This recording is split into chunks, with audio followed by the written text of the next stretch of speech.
Bonsoir. Ce soir, nous verrons brièvement un thème, la fin du monde. Juste avant, prions.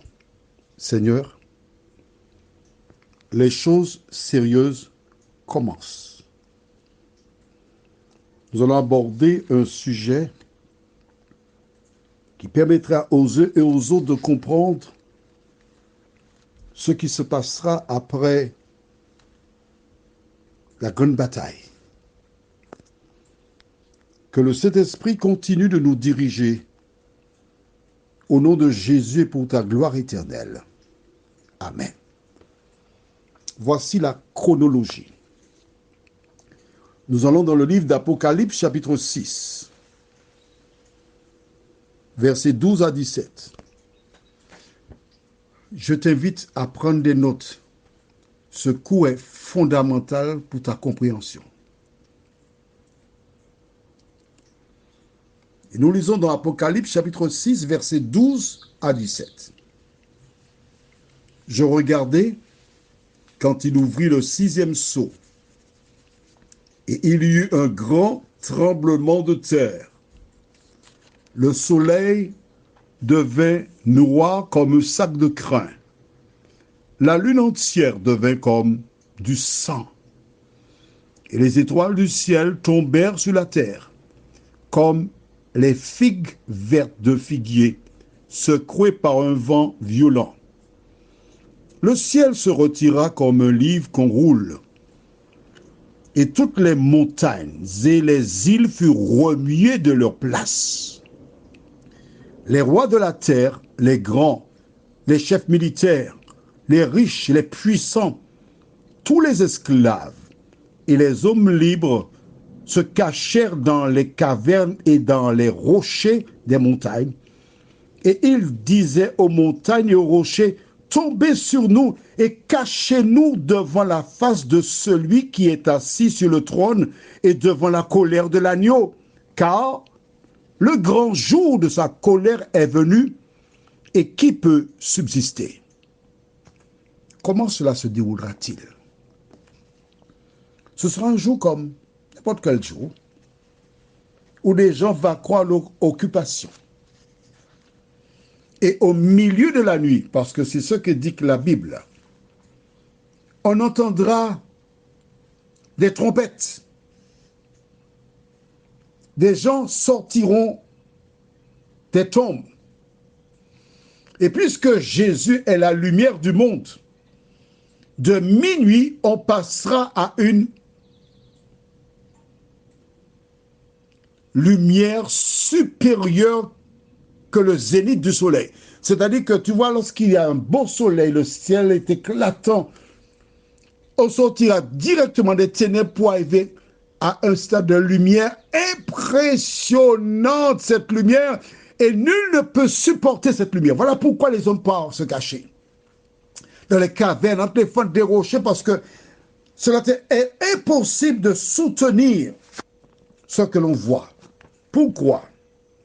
Allons au livre de Exode chapitre 33. Exode 33, et je lis les versets 18 à 20.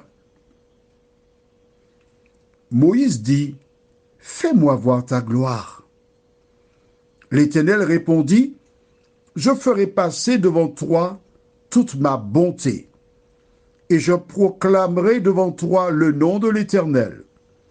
Je fais grâce à qui je fais grâce, et miséricorde à qui je fais miséricorde. » L'Éternel dit, « Tu ne pourras pas voir ma face, car l'homme ne peut me voir et vivre. » C'est bon? L'homme ne peut me voir et vivre. Quand Jésus descend avec les myriades d'anges, toutes celles et ceux qui n'ont pas fait la paix avec lui, toutes celles et ceux qui font partie des ennemis de Dieu ne pourront pas le voir. C'est pourquoi ils iront se cacher dans les cavernes et entre les rochers. Et ils seront terrassés. D'accord? Est-ce que c'est clair pour toi jusqu'à présent? Au retour de Jésus, toutes celles et ceux qui ne sont pas parmi les rachetés seront détruits. Ils seront morts. Et que se passera-t-il? C'est ce que nous avons vu récemment. On va dans 1 Thessaloniciens 4, versets 13 à 17. Nous ne voulons pas, frères, que vous soyez dans l'ignorance au sujet de ceux qui sont décédés, afin que vous ne vous affligiez pas comme les autres qui n'ont point d'espérance. Car si nous croyons que Jésus est mort et qu'il est ressuscité, croyons aussi que Dieu ramènera par Jésus et avec lui ceux qui sont décédés. Voici en effet ce que nous vous déclarons d'après la parole du Seigneur. Nous les vivants, restés pour l'avènement du Seigneur, nous ne devancerons pas ceux qui sont décédés. Car le Seigneur lui-même a un signal donné à la voix d'un archange et au son de la trompette de Dieu descendra du ciel et les morts en Christ ressusciteront premièrement. Ensuite, nous les vivants qui serons restés, nous serons tous ensemble enlevés avec eux sur les nuées à la rencontre du Seigneur dans les airs, et ainsi nous serons toujours avec le Seigneur. Tu écris dans le cahier, Jean 14, versets 1 à 3. Mais oui, de temps en temps, il faut écrire. Hein? Ah ben bravo. Tu pensais que tu n'écrivais pas? Oh, arrête. On te fait acheter un cahier de 300 pages pour juste regarder? Non. Jean 14, 1 à 3. Jésus s'adressant à ses disciples déclara: que votre cœur ne se trouble point. Croyez en Dieu et croyez aussi en moi. Il y a plusieurs demeures dans la maison de mon Père. Si cela ne l'était pas, je vous l'aurais dit. Je vais vous préparer une place. Et lorsque je m'en serai allé et que je vous aurai préparé cette place, je reviendrai et je vous prendrai avec moi, afin que là où je suis, vous y soyez aussi. Jésus donc a été préparé une place pour ses enfants. Et lors de son avènement, il enlèvera sur les nuées, tu as bien vu, c'est écrit, dans les airs, et ainsi nous serons toujours avec le Seigneur. Que se passera-t-il à partir de ce moment? Allons dans le livre d'Apocalypse, chapitre 20. Les versets 1 à 3. Puis je vis descendre du ciel un ange qui avait la clé de l'abîme et une grande chaîne dans sa main. Et il saisit le dragon, le serpent ancien, qui est le diable, et Satan, et il le lia pour 1000 ans.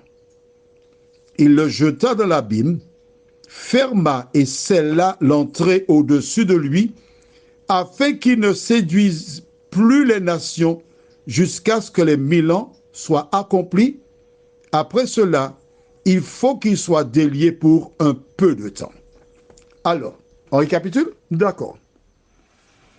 Au retour de Jésus, tous les méchants vivants sont exterminés, parce que nul ne peut voir Dieu et vivre. On est d'accord? Exode 33.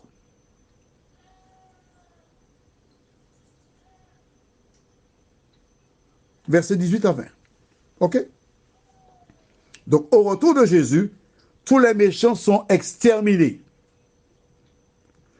Les saints sont montés sur les nuées, dans les airs, à la rencontre du Seigneur. La terre, elle est comment? Elle est vide. Il n'y a personne sur terre. Sauf le diable, qui est lié, c'est-à-dire, il n'a personne à tenter, il est seul sur la terre, donc la terre devient une prison pour lui pendant 1000 ans. D'accord? Nous continuerons cette étude demain, si Dieu nous prête vie. Prions. Notre Seigneur et notre Dieu, nous sommes heureux de découvrir ce qui arrivera, ce qui nous permet de comprendre ce qui s'est passé pour les 450 prophètes de Baal qu'Élie a fait mettre à mort.